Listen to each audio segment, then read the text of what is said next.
Welcome, here I've got XIAOMI Mi 8 Lite and I'm gonna show you how to change volume button function in the camera app at this device.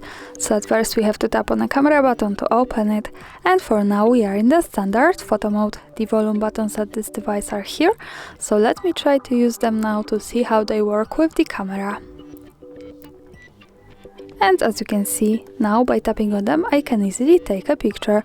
To change its function, let's go to the right corner. When we pick this button, we get access to more options about the camera we can manage.